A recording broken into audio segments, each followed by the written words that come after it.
Hi there, I'm Deborah Franke from the Office of Alumni Relations at LaSalle University. And in this video, we're going to talk about appropriate and inappropriate messaging that you might use to request a conversation with an alum that you have found maybe through a LinkedIn search, or somebody mentioned to you, hey, it would be great for you to talk to so-and-so. When you send that LinkedIn message or that email requesting that conversation, how do you word it? What do you say? So we're going to take a look at some examples and talk about them. So as I said, you want to have a conversation with someone, but you're not quite sure how to ask for it. Let's look at some samples here. Before we do that, we want to ask a few questions. So you do want to be aware of what your underlying or your long-term or your ultimate goal is, but also keep in mind your immediate goal for that conversation. So for instance, your ultimate goal, maybe you're looking for a new job, looking to make a career transition, make a decision about graduate school, determine what professional association to become active in, whatever. That's your ultimate goal. But your immediate goal for the initial conversation is really more about initiating and then building a professional relationship with someone. It's about building rapport with them, okay? Perhaps it's about getting information, and it's about being memorable so that they remember you, and you can follow up with future conversations. All right, so what do you think of this message here? Hi, I found your name on LinkedIn. I'm looking for a job in the fill in the blank field. Do you know of any openings? I can send my resume. Now, this might work well if it's a friend of yours that you've known for a long time and you could be very chatty and informal, but this would be extremely inappropriate to send someone to a professional that you don't know at all. You're asking them for a favor and they don't know you at all. Most likely they'll ignore the message. You might get a response that says, who do you think you are to ask me to do a favor for you? I've never met you. I don't know anything about you. All right, let's look at another example. I came across a job posting for such and such at ABC Company. I did a search for LaSalle alumni at ABC Company. That's how I found you. Can you find out who the hiring manager is and put in a good word for me? You can take a look at my LinkedIn profile to learn more about me. Thanks so much. Well, perhaps at first glance you say, oh, well, at least this is one alum asking another alum for help. That's better than just asking a total stranger. But again, if this is your first message, this would be totally inappropriate. The person you're writing to doesn't know you.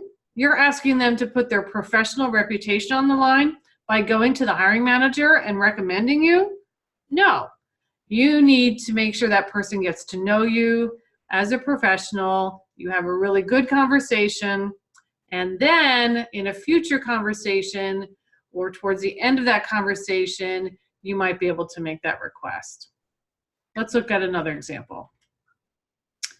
Sam, hello, fellow explorer. I came across your profile on LinkedIn. I'm considering some career options, including fill in the blank, and would like to learn more about fill in the blank. So the more about could be a particular sort of specialty within your profession, or could be about a particular company, or really anything else, right? That the person you're writing to apparently has some experience or expertise, which is why I'm contacting you. Would you be open to a 10 to 15 minute phone conversation to discuss your experience with fill in the blank? Feel free to contact me at email or phone. Thanks, Art Alumnus. What do you think about this one? Well, certainly the writer, Art, explains how he found Sam's profile.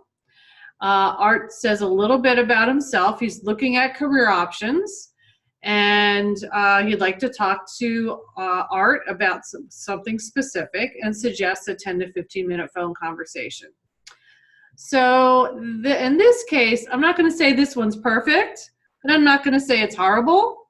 I'm going to let you decide that. Would you be comfortable sending a message like this? If you received a message like this, what would you think of it? So maybe there's some things about this you don't like. Maybe you think the art is being too forward to come out and suggest a 10 to 15-minute phone conversation and to include an email and a phone number. Others of you might say, no, I think that's great that Art's saying exactly what he's looking for. Sam doesn't have to guess. Sam now has 2 or 3 ways to get back in touch with Art, to follow up. You decide. You decide what kind of message you would be comfortable with. But I want to show you some examples here. So here's another one. Jim, your profile on LinkedIn shows a strong career progression within the fill-in-the-blank industry. I would like to set up a time to meet with you to learn more about your own career path and ask a few questions about the fill-in-the-blank industry. Since we both work in Center City, perhaps we could meet for coffee.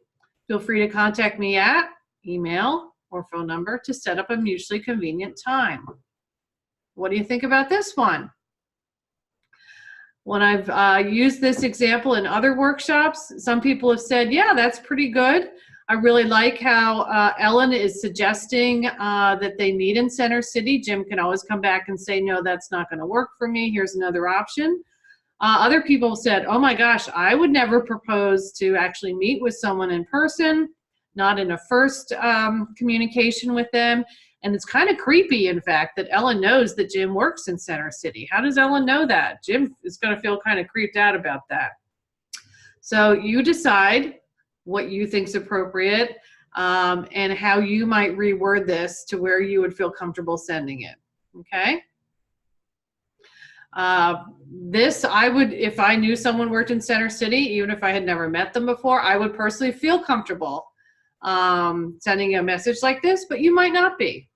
Okay, let's look at another one.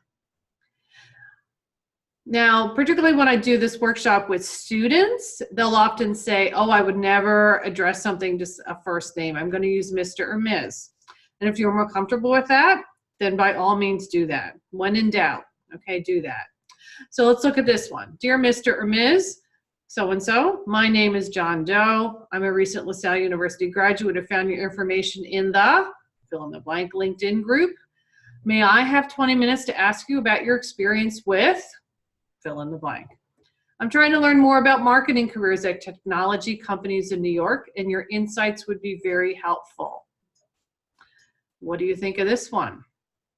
So we learn a little bit about John, how John got Mr. or Ms. Smith or whoever got where they found their profile. They're asking for 20 minutes, but they're not specifying a phone call or an in-person meeting.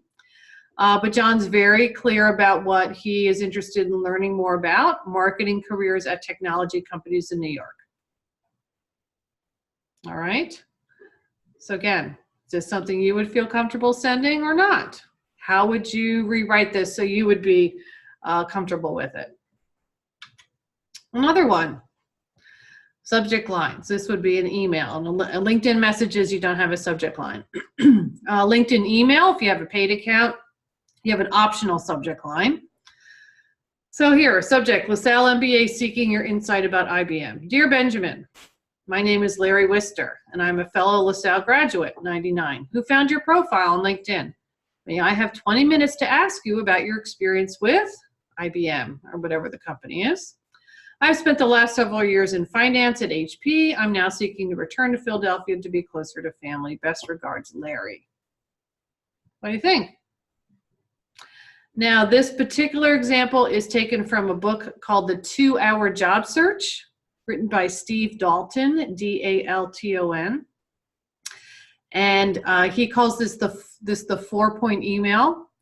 Contact me if you want to know more about the book or his suggestions for how to create internal advocates in target companies or target organizations. But this is sort of typical. This isn't the only example he gives in the book, but this is kind of typical of the examples that he gives, okay? So again, is this a message you would be comfortable with sending? So I think we can make some general comments about what's appropriate or not. You want to keep it short. You know, not 4 or 5 paragraphs of blah, blah, blah. I did this and I did that and I have this. And people don't want to read all that. They're not going to read all that. So keep it short. Indicate how you found that person and or what your mutual professional interests are. Okay. Add some information about yourself. Where are you in your career? Where do you want to go? What are your interests in the field? Why are you requesting a meeting or a conversation? And then make it easy for them to respond. So I hope this has been helpful. If you need further assistance in finding someone to talk to, in how to message them, and how to follow up, please feel free to contact me, Deborah Franke, in the Alumni Relations Office at LaSalle University. Thanks so much.